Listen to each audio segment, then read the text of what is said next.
Hello, friends. Welcome back to another edition of the Lovecast with Jamal podcast. I've been looking forward to this conversation for quite a while. I have a very special guest. Her name is Suzy Ryan, and she's joining us from one of the most beautiful places in the world, actually, in my opinion, Carlsbad, California. But we are going to have a fantastic conversation. She's an amazing human being, doing really needed and important work in the world. She's an author.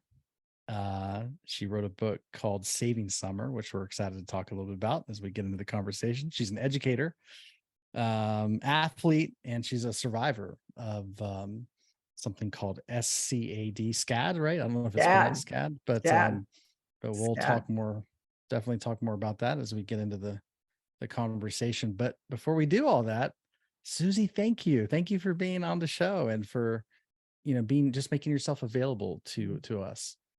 Such a privilege. I've looked forward to it, and I I love your podcast, and I'm so honored to be a part.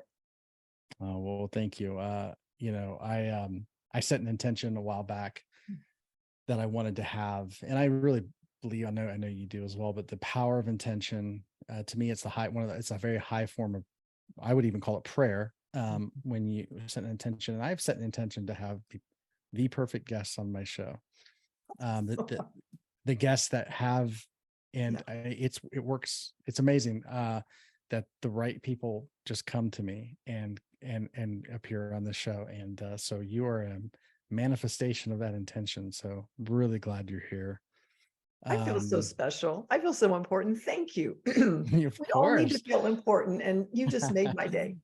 Oh, awesome. Fantastic. Well, I can't wait to get into your story. And before we jump into that, I always do like to ask a little bit before we get into somebody's story, because everyone has a story, as you know. Everyone. But we all have beginnings, and so tell us, can you, just for the listeners that may not be aware of you, where are your beginnings? At least, like, where were you born? What kind of family? What was your family life? What was it like to be a child in your world? Tell us a little bit about yourself. Well, my my beginning was in Kansas, and I grew up in the beautiful Overland Park, Kansas. But then we moved to a little small town, Kansas, called Gardner, and it was a population of 2,000 with one streetlight. Oh, wow. Wow. And that town, Jamal, was going to rescue the at-risk kid, Suzy. That town, it was providential that I moved there, because that town was going to rally around me and make sure that I was not an at-risk kid. So that town, I'll forever be grateful for. So in my family, unfortunately, there was alcoholism. And it was a different time back. I was born in 62. So I'm really growing up in the 60s and the 70s. And the adults just drank a lot. And the kids were kind of doing their own thing. It was a very different world. Of course, no internet. That's what Saving Summer is about. That's the setting. And it was so fun to write that if you needed call someone, you put a dime in the payphone. I mean, it's just a whole different life. But I smile because I've learned that no matter what happens to you, it can be used for good. Because a lot of bad things happened to me. And growing up was hard. But how I coped in my little small town was I became what I like to call a person that was secure with performance-based security. So I became a person who was an overachiever, who was the best I could be at school. I was an athlete, and it worked well for me because it gave me what I didn't have. And what I didn't have is I didn't feel loved. I had this big hole of not feeling loved by my family because of the alcoholism, and I had stepfathers, and it was gnarly. But I could feel loved by performing and being the best I could be. Now, that is a false god. Eventually, it's a dead-end street. But I'm very thankful that I was able to do that in my small town. So I'll just tell you how the small town helped me. It kind of gets ahead of the story, but unfortunately, when I was 16, I was working at a dairy freeze, which is, like a Dairy Queen. All small towns have them.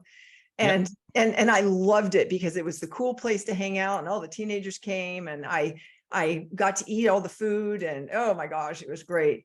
But unfortunately, my stepdad, who was not, he had his own struggles. He had his own struggles. He was not someone you would want to be a stepdad. And he came to my place of work, and after my shift, he told me I couldn't come home, and I was kicked out. I mean, who does that? Oh my gosh.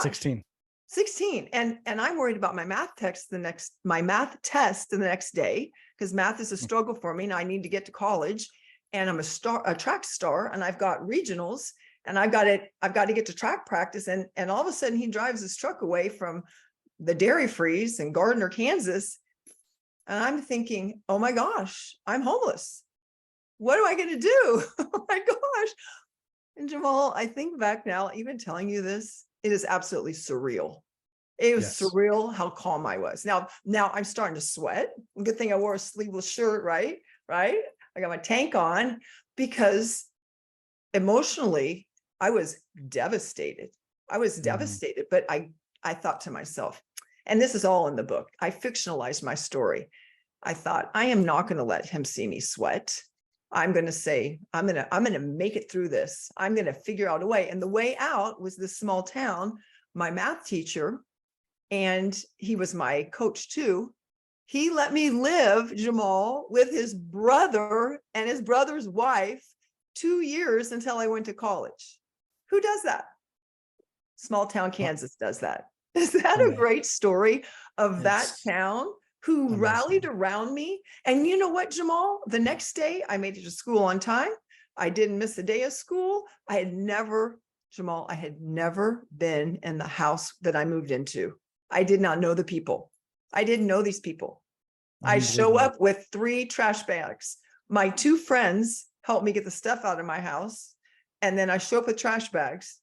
And yet it was seamless. I went back to school. There's so many things. Unbelievable. So yeah, what a providential thing that you were in that town. So let me ask you this: how did you get to that town? Was your parents moved for jobs, or what led you to that town? Because you weren't born there, is that correct? No, I was born in Kansas City. And okay. What happened is my stepfather, the stepfather was a horse trainer, and then was also a vet.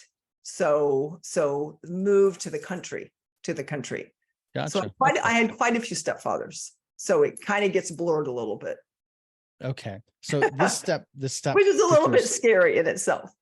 Yes, totally. Right. Very unstable. Yeah. And thank you for sharing, by the way.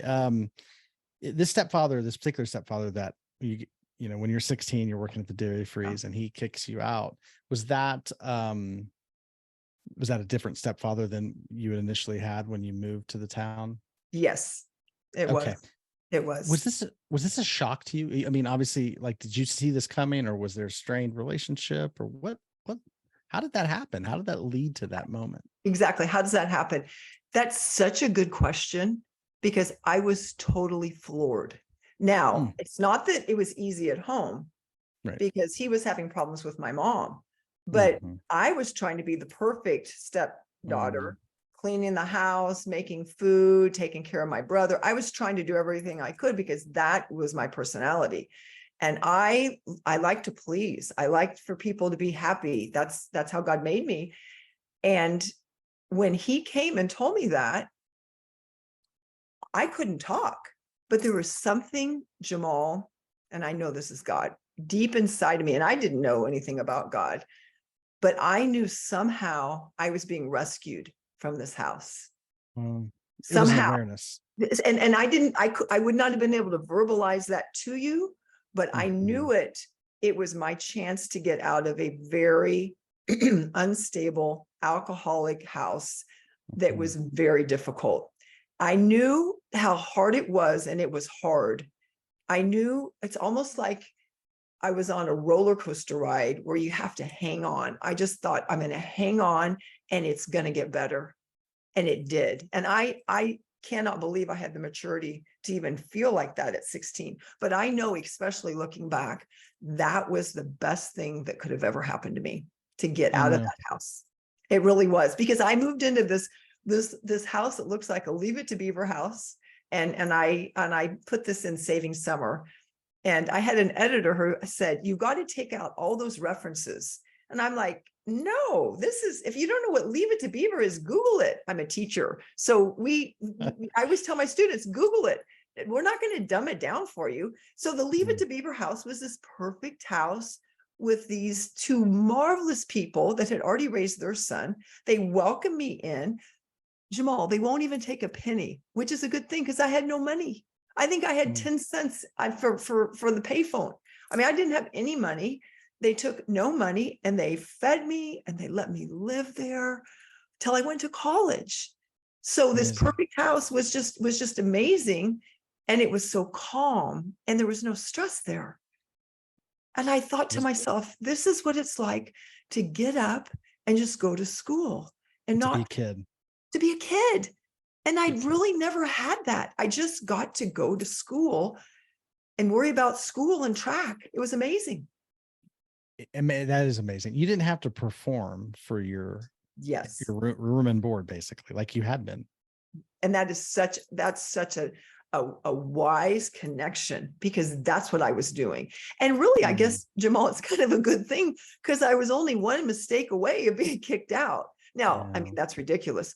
My stepfather said, you're the reason your mother and I are not getting along. And I'm thinking, me? And of course, I knew better. I didn't talk back, but I thought, you're crazy. I mean, it was just crazy making. I mean, crazy making. And that was not true. Not that I was a perfect kid, but I did try to be perfect. They just had problems. And I really do think that was Providence getting me out of that house so I could be a kid and just go to school. And it was such a peaceful time for me. It really was. It was Amazing. painful still. It was still painful being Sure. rejected like that, but it was still peaceful. It was very interesting. It was very interesting. Totally. Was there an adjustment period when you moved into to this, this is your teacher's brother and his wife's house. When you moved in, was there an adjustment period for you? Or was it hard to accept that? Did you feel like maybe unsafe for a bit, or how long did that take for you to? I never felt unsafe. It was the sweetest little house. And like I said, there was tons of food in the house and I felt always hungry at my house. But what was odd is I remember washing my face and looking in the mirror, and I can see that right now. Their room was upstairs. And then in Kansas, you have basements. There was a basement and the main floor was where my bedroom was. And I remember looking at my reflection in the mirror and thinking, oh my gosh, what have I done? I feel so embarrassed. It makes me feel teary, because how embarrassing, you got kicked out. I mean, it's, I never liked to need anything. I wanted to be self-sufficient, the person that, achieved and didn't need anything. And here I am, I'm living with people that I don't know. And it's so foreign to me, but they were so nice. And they never made me feel like there was anything except joy for them to have me in their house. Can you imagine the marvelous people? It was so awesome. It was so awesome. Incredible. But what that did for me was it gave me a heart for kids who suffer. Yes. Right. Totally. As a teacher. So I feel that what looks like it's for evil can be used for good. That's my motto. And that was used for good. And I fell in love with those two people. They were till the very end.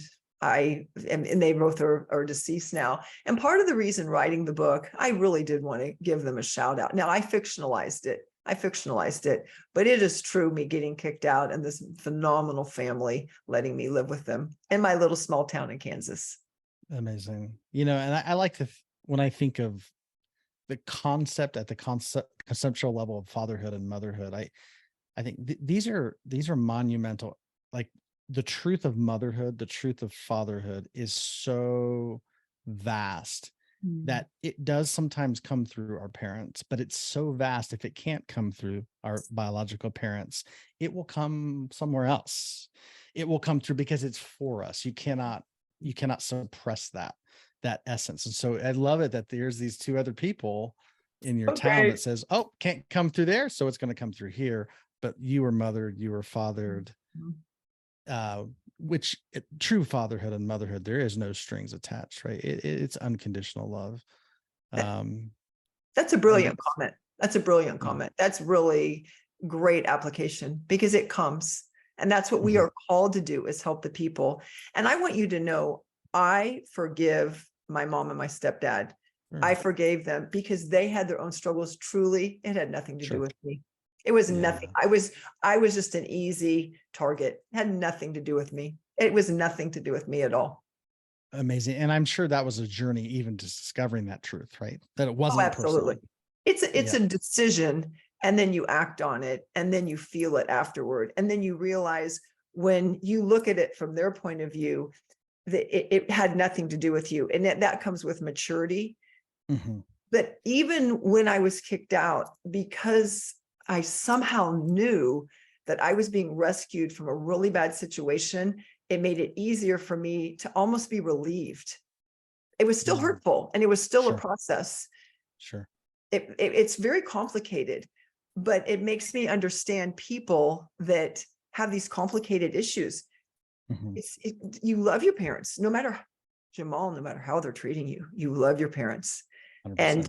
And you want them to love you, and you want to be there. And when they can't, it's very confusing, because it's everything that's wrong with parents not caring for their kids. But when you're that kid, you protect them and you love them. So it's complicated. And when you finally forgive, you're free. You're free from 100%. Their issues.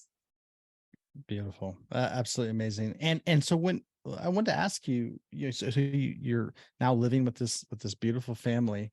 What was the dynamic like between you, your mother, and your stepfather after that? Was there communication? Was it just cut off? How did that happen? It's so tricky. It's so tricky. I chronicle this in the book. And again, it's a novelization of my story. And then what my students have shared, because they share their suffering, I put that in there. It's sort of an overcoming adversity book of hope about kids that are suffering. Amazing. That they are not victims, they're victors. So when I wrote this, which is what we need, which is what kids I teach, and this is what kids need, that they're going to know they're going to be okay, no matter what happens to them, because I was okay. And I stand up and I say to them, whatever you tell me is not going to scare me, because it's either happened to me or in my family. And I'm okay. I'm kind of crazy sometimes and laugh. And we always have a lot of fun. They never know what they're going to get in class, because we're going to make it fun, and we're going to connect, and we're going to work hard, but I'm okay. And really, the adversity has made me resilient. And that's going to be the students too. So that's what I tell them. But as I wrote the book, back to your question, I had to really feel the pain again of the rejection of being kicked out. And it was really hard, because I wrote notes, because I was kicked out of the house. I was told, get out tonight. So I've got 2 hours until dark. I've got 2 hours to figure out where I'm going to live and get my stuff and get to school to take my math test the next day. Right. Oh, and study too. So my mom wanted to blame me for leaving. That was my fault. And I had to go back and say, oh, no, I got kicked out. I left you a note, because she didn't respond to me for quite a while. So I was left at this house with no communication. So I really felt unloved. And that has been, of everything that happened to me in my childhood, that's been the hardest, not feeling loved. Now, does my mom love me? Of course she does, but she was not able to show it. And then, of course, I tried to fill it with all these achievements, which helps, but it's not true fulfillment. So it's been a journey for me, but it's helped me identify kids who are doing the same thing. Yep. They just need to be loved. Yep. Totally. Well, I have a friend that always would say, in addiction, we don't think of achievement as an addiction, but an Mm. addiction is anything that will prevent us from feeling what we need to feel, because especially if what we're feeling is really, painful, right? We don't want to feel it. Then our natural psychological structure, ego doesn't want us to feel it. So it wants to protect us from that. So what do you do to protect it? Well, you turn to a thing that will distract you. And that could be lots of things. Some things that are negative, society looks at negatively, but a lot of things, like achievement, it's rewarded, but it can still be an addiction if it prevents us from feeling what we need to feel. So That is so yeah. wise of that friend, because it looks so good in the world's eyes that you get a pass on it, but you're still covering up. What did your friend say? Something that's hurting you or something you didn't get needed. What was her definition again? It was so smart, or his? Yeah. The definition is that an addiction is anything that prevents you from feeling what Feeling. you need to feel. Yeah, exactly. So I was not feeling what I needed to feel. So I had to win the next race as a track star. I didn't need to win. I had to win. You had to win. I had to win. And now that worked well for me in track because I had talent. And anyone who had the same talent as I did, and if I step on that track, I wanted it. I needed it. I had to have it. So I would give everything I could to win because I needed it. Now, that's great, but it's not in balance. And I had to later on, I guess that'll be Saving Summer, the sequel, right? No, I don't think I write a sequel. Oh, who knows? Maybe I will. But that you have to unravel from that. Totally. And so you finished high school, 2 years, you finished high school. Did you know you were going to get into education because you're an educator, but did you jump right into that? What was that process like for you right after? What happened after high school? Well, I went to college and I was a business major. Okay. So one of the things that was difficult for me growing up was I was neglected with food. And I have a great metabolism because I'm a natural athlete, which works well for you unless you're not being fed. So I was hungry all the time. So when I went to college, I thought I am going to get a business major. So then I know I can always support myself and have food, which was great. And I was in sales and I did love that. Then a tragedy happened that was so debilitating for me that I re-looked at everything in my life. And that was my brother, my younger brother, my 7-year younger brother, who I left at that house when I got kicked out. He killed himself. And after he killed himself, selling lipsticks, cameras, and just making my quota, it just didn't seem important. Yeah. So I went back. It took me a long time because in California, you have to go back and get your teaching credential. It doesn't matter.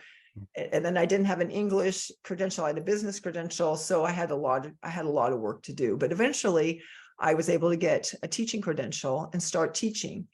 And then I got to go back to school and look for the at-risk kids, because Jamal, you can see I'm an at-risk kid who looks perfect because you got this. You already understood what I was saying. And then my brother was an at-risk kid who would have all the signs of an at-risk kid. We're both. So I'm looking for both sides. Amazing. Okay. So you went to college in California. Is that what led you to California? Well, no, I went to the University of Kansas. Okay. And that is also, that's the last chapter in Saving Summer. But probably because Kansas had been painful for me. It's so funny. I think about this. I packed on Saturday from the University of Kansas.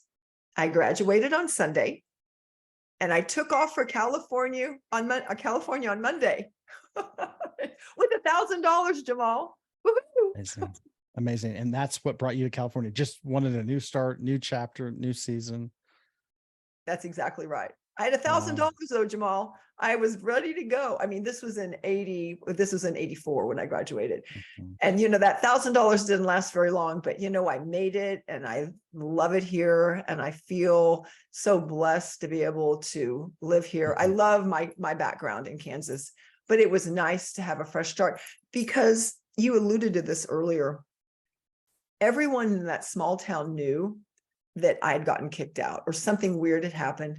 And you asked me how I felt because your spirit tells you how hard that is on a kid. And it was embarrassing for me. It was embarrassing that I hadn't performed enough to make my family love me and let me live in their house. And I never led on because I couldn't even process that. But I think after college, I just needed to go and make a fresh Mm. start someplace because it was a failure to me getting kicked out. And it wasn't. No, I'm not a perfect kid. No one's a perfect kid. But that disappointment and that failure in my mind, not being able to somehow make it work, I needed a change. And it's been a Mm. great change. I've loved California. It's such a Mm. great place because I love exercising. I'm an Ironman. Think about all the the Ironman. It's the 2.4 swim, and then you do the 112 bike ride, and then for fun you throw on your shoes and do a marathon. So working out in California is a whole new level with the weather. So I've loved it for that and many other reasons. Yes. So in a lot of ways, California represents the truth. Mm. Kansas represents the untruth in some ways. Now, when I say when I say truth is, perfection is an interesting thing. So I was having a conversation with somebody recently, and she said, I'm a perfectionist. And I said, well, congratulations. She's like, what are you saying congratulations for? I said, well, I was like, what's wrong with being a perfectionist? She goes, well, I'm not perfect. I said, well, I said, I understand what you mean by that. I was like, but let's reconsider this idea. And I said, you value perfection for a reason because it's in you, right? You have a value for perfection. I was like, and she comes from a spiritual background, so I'm always been interested in this statement Jesus made, and it's really intriguing, and it's a perplexing statement. He said, "Be perfect, because God is perfect. Your heavenly Father is perfect. So be perfect." And I always would ask the question, like, is it possible to be perfect?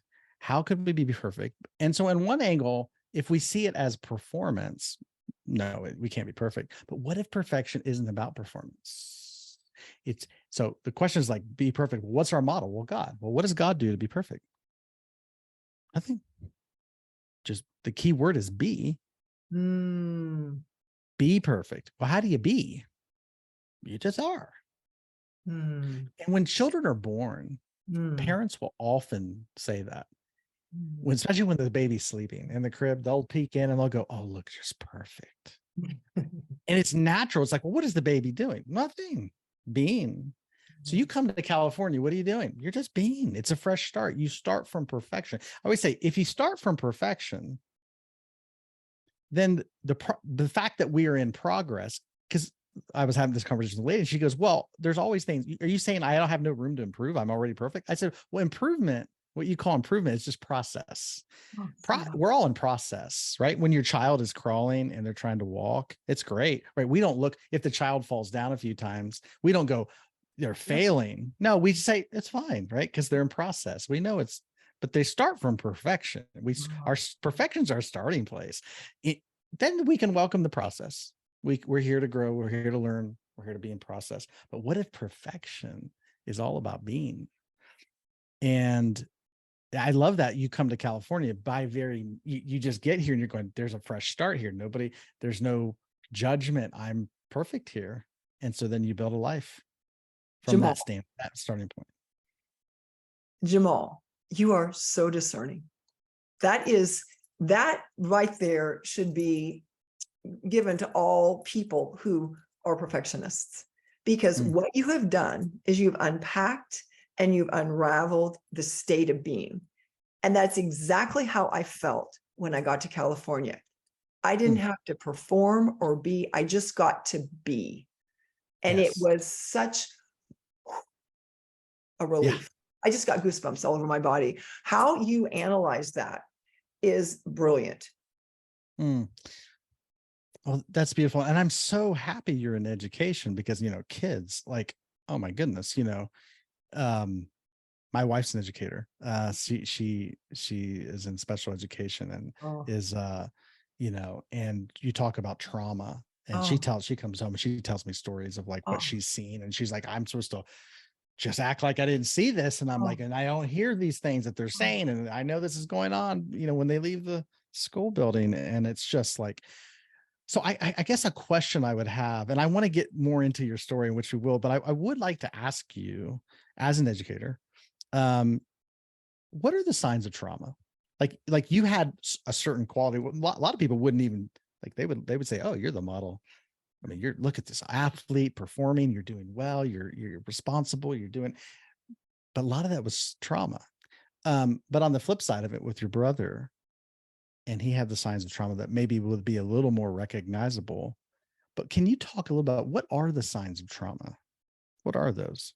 Well, it's interesting because I'm a mandated reporter, and so is your wife. So every year you Mhm. have to do this mandated reporting to identify trauma, which makes me triggered. I have to do it. I put it off a couple times. I got to get it done because still school's starting. And you're identifying neglect, sexual abuse, emotional abuse, physical abuse. So you're identifying these types of abuse. And you're doing that to help kids. So they go through the signs of trauma. And I just want to be very candid and very vulnerable because that's how I feel like my students understand and come to me and share. But that's why I wrote the book, to redeem my story, because I suffered all of those. I suffered all of those abuses. And there's so many kids sitting in those classrooms that have suffered all the abuse. So it looks different. Neglect is easy to spot, and that's the most common. You've got the kid who doesn't have lunch. Now, I didn't have lunch, but I wasn't going to say anything. I was going to act like I was perfect. I was just going to suck it up and not eat, right? I was Mm, just going to go out to the playground and play fast, play soccer. No one will mm, know, right? But a kid who's hovering around mm, my desk and doesn't have lunch, my spidey senses are going up, right?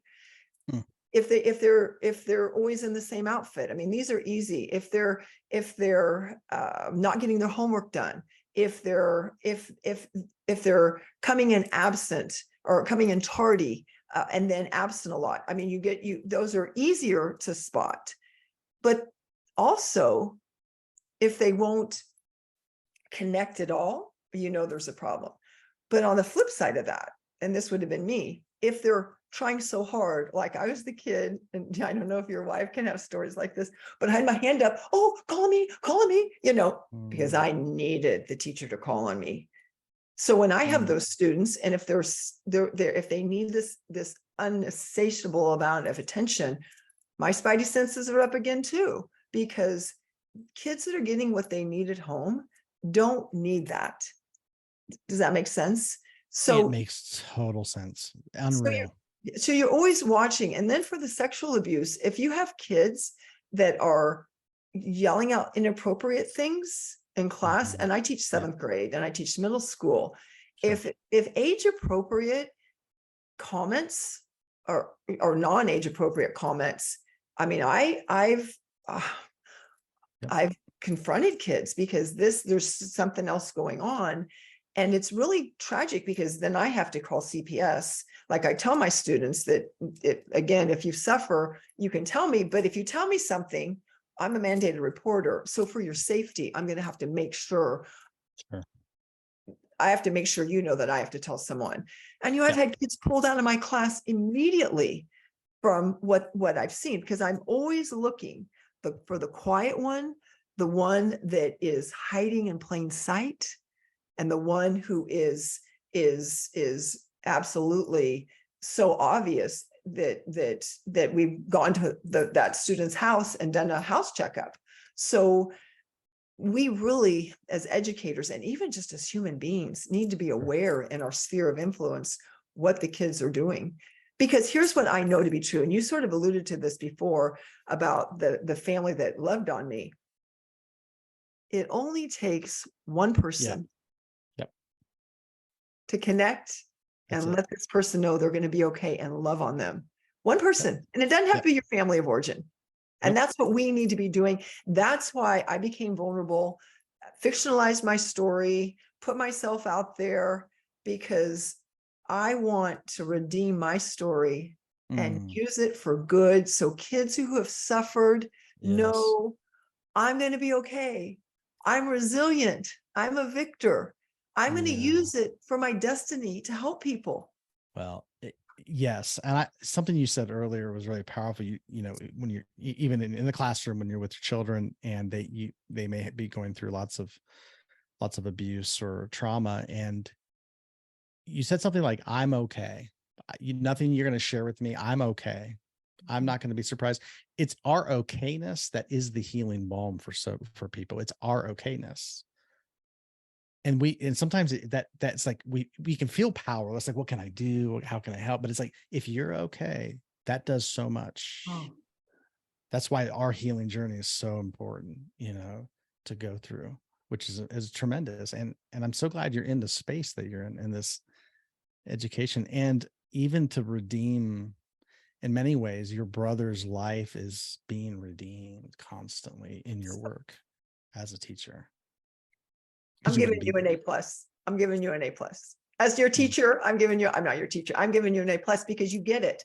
When you tell the kids that Mm-hmm. you're okay, Mm-hmm. Jamal, they can relax, because I'm going to tell you, when I was in that situation, and if any teacher started treating me like a victim or like I wasn't okay, then my mind, in fact, makes me sweat.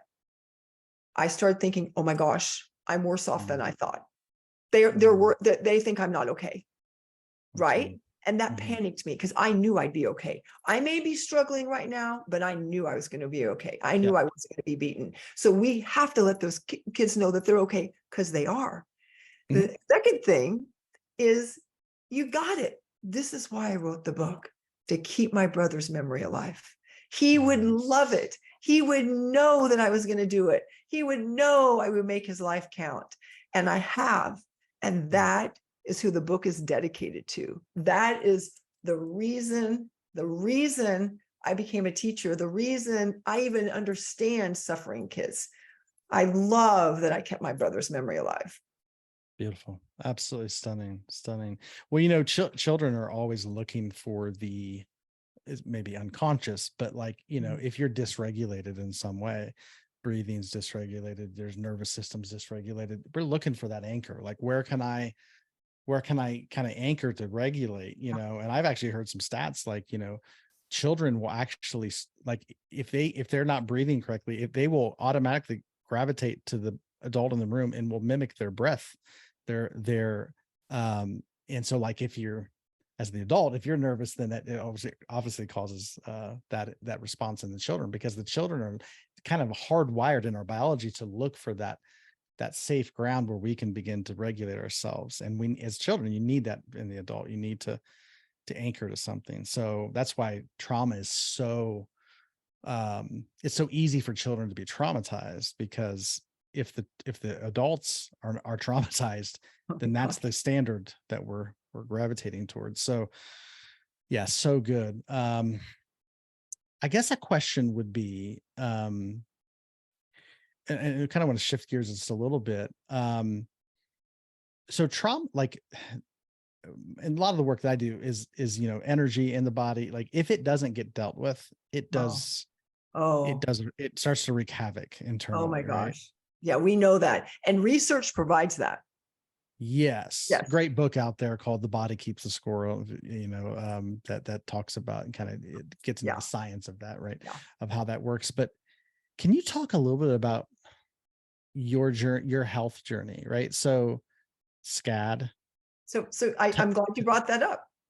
I mean, you know that I was blessed. I got my dad's muscles. My dad was a rockin' great muscular man, and I love my dad. He had his struggles, and my parents divorced when they were young, and back then dads didn't get to get the kids, and it was a tricky situation. So God bless him. God bless him. So I got his his athleticism. So you would think that I would not have a SCAD event. That's what they call it. It's spontaneous coronary artery dissection. So it's called, my cardiologist said it was bad luck. This happened to me when I was just 55. And again, I'm a phenomenal athlete. I'm still doing marathons, and I mean, just that's been my life, doing Ironman. I only did one Ironman. Only one. One was enough, but I was still racing. Track is running is my best event, and loving it. And I was up in class. I mean, who can say this, Jamal? I was in class. I had a big poetry cafe. My student poet was reading, and all of a sudden there's a TV on my chest. And I start breathing hard, and I'm all hot and sweaty and cold. And so I tell my student poet to sit down, and then I'm at my desk, and someone comes up to me and said, "You're all white." And I said, "Yeah, I don't feel that good. Will you get me some donuts?" And she got me a bunch of donuts. I ate those donuts. Well, I didn't know it, Jamal, but that was my first heart attack. I was going to have two more. I thought it was dehydration, because back to being an Ironman, I'm an athlete. There's no way I'm having a heart attack. But heart issues are the #1 killer of women. It happens, and we don't go to the ER because we don't think we're going to have them. So it was my widowmaker's artery, my LAD. If you're familiar, I can tell you are. It shredded. It was shredding. It was dissecting. So I had two more.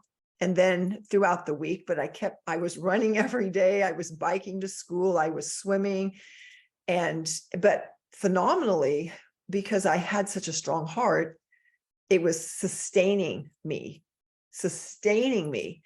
until I could figure out what was going on. Finally, the first one happened on a Tuesday. On a Sunday, I was at the pool. I flip turned doing a master's workout, which are brutal. And it happens again. And I'm thinking, what is going on? Is this a couple days later, a few days later, or was so I had one on Tuesday, one on Saturday, and finally on Sunday. So think about, I don't know it, but I'm dying. I don't know it, but I'm dying. So I love that you said that. And you just have such discernment, because I had to hear a voice in the pool to finally get my attention.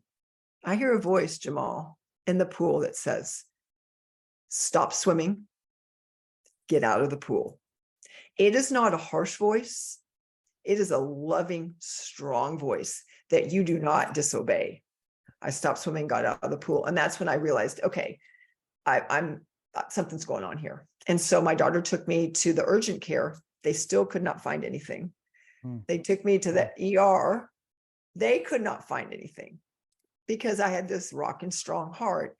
So the cardiologist, Dr. Carr, my brilliant Stanford cardiologist, who ended up telling me the SCAD was just bad luck, he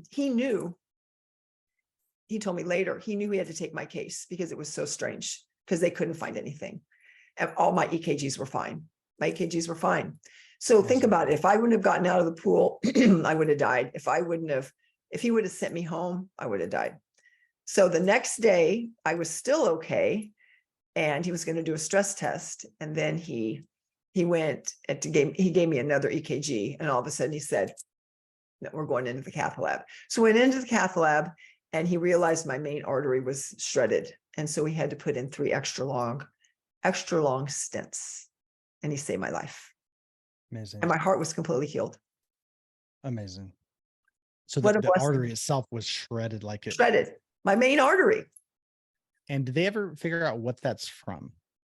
It's the SCAD event. I'm in a group of SCAD survivors Mayo Clinic used my research because I wanted to give back any way I could to try to find the cure for SCAD or why SCAD happens. They do not know, but here's what I think. And I know you're going to think the same thing. Research provides, and we even are trained in this in on our personal development days, that unexplained health issues, heart issues, sudden death, some of these weird physical maladies are connected to high trauma in kids. Yes, totally. So intense trauma that's never been dealt with in kids. Yep. Unfortunately, manifests itself in very bizarre ways as adults. There is no rhyme or reason for me to have a SCAD event. And they're very few. There's not many people that have these. Absolutely. And the science, there is a lot more information and studies that are being done to like talk about the connection between trauma and what we don't consider a direct correlation from trauma or emotional trauma, but at a metabolic level, there's a metabolic dysfunction, there's insulin resistance for people who have high trauma, diabetes, off the charts. We just think it's all like, oh, it's a diet issue. It's not. That's a component, obviously, but there's so much more to it, because your cells literally become insulin resistant, which causes metabolic dysfunction. I've listened to physicians who are a little more open to the understanding that we're not just a machine physically, that there is a emotional, spiritual dimension to us. Right. And I listened to this one doctor that talked about, he started realizing there were, his one doctor was talking about women with breast cancer. And he said he started to see a trend in, at least his patients, that they all had very similar traumas in their past, usually betrayal of some sort. And I've heard other doctors talk about heart issues, but if you think about it, we are these energy centers. Your heart is an energy center. So rejection affects that center really deeply. So again, I know that there's a lot of people like, wow, how do you prove that? Well, there's just, if you just observe long enough, and we're starting to do that with some of these studies, we can say, oh, this is not just a coincidence that high trauma, now we have these heart issues, we have high rates of cancer, we have these different things that are going in diabetes. There's connections for sure. So really interesting. But it is interesting that your heart was so strong. You survived. So great. Which is such a metaphor for your life, right? Right. No, I love that you said that. You would be such a good English teacher. We need to get you in the English class. Think about though, it is a metaphor for my heart being strong. You know what? I've thought about my story in so many ways, and I'm not here to say that I forgive. I'm not here to say that everyone who suffers trauma as a kid is going to have an unexplained physical ailment. Sure. But I am here to say that my doctor said there was no rhyme or reason that I should have had that SCAD event. And if you research SCAD, there's no rhyme or reason. But I've done my own just listening, because I'm in a lot of SCAD groups, and we're getting ready to have a skedaddle down at Mission Bay. We're going to raise money, and it's going to be great. And it's all SCAD survivors, and then their families come. And if you listen, when I listen, because I listen for the trauma as kids, and it seems to be a major point in the SCAD survivor story. Trauma. Amazing. And we'd have to purge that trauma out of our body. And it can't just be from exercise. I mean, exercise is great. You really have to own it. And I mean, we could go do a whole nother podcast on that. And I'm just so thankful I got to live. I'm so thankful I got to live. I got to see my 3 children get married. I got to live. My strong heart carried me, and Dr. Carr took a chance, because I was awake. It's crazy that you're awake. You're not awake the whole time. You just come back. And I heard him, Jamal, when the first stent didn't work. And on that machine, whatever it is, my heart's beating. And I hear him with his calm voice say, it's not working. We need another. So I am so out of it, and but still seeing, and I'm praying, Jesus, heal my heart, Jesus, heal my heart, Jesus, heal my heart, right to the beat of my heart. And then I go back out again. I woke up 3 times. I think I was in there 2.5 hours, and almost 3, because they had told my husband and my sister, it's only going to be 30 minutes. We're just going to see what's going on. And then, of course, there was a huge problem. Then I wake up again and I hear him say, this one didn't take. And then I see the beat, Jesus, heal my heart, Jesus, heal my heart, Jesus, heal my heart. And I mean, I'm dying.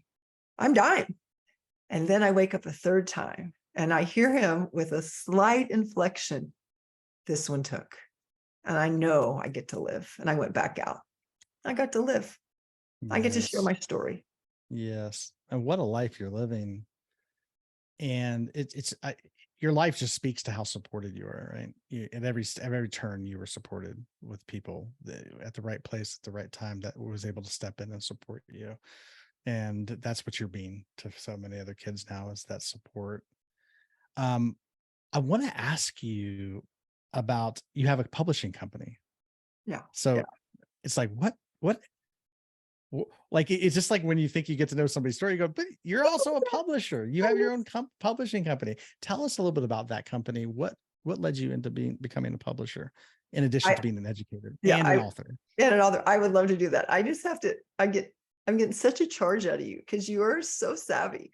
So when you talk about how many people have supported me and loved me, here's the bottom line. I did struggle trying to fill the hole of not feeling loved. But I have to tell you today, I feel so loved.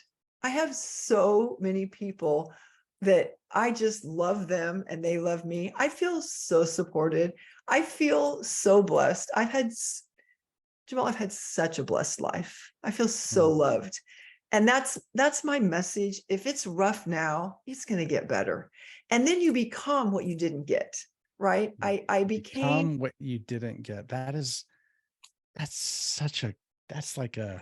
the whole thing, isn't it? You become what you didn't get.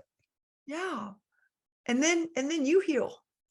And then you heal. And then you help other people heal.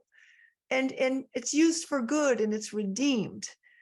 So I'm just what a hopeful message to people. I just want everyone to hear that. If you're listening to this podcast, we all have things in our past where we feel like there's a sense of lack where we didn't receive what we felt like we needed. That's your story, where you become. That's why you didn't, like, it's kind of, maybe a cliche example here, but I've heard folks who make wine, they say the juiciest grapes are the ones that had the water withheld from them. And that means they literally produce what they didn't get.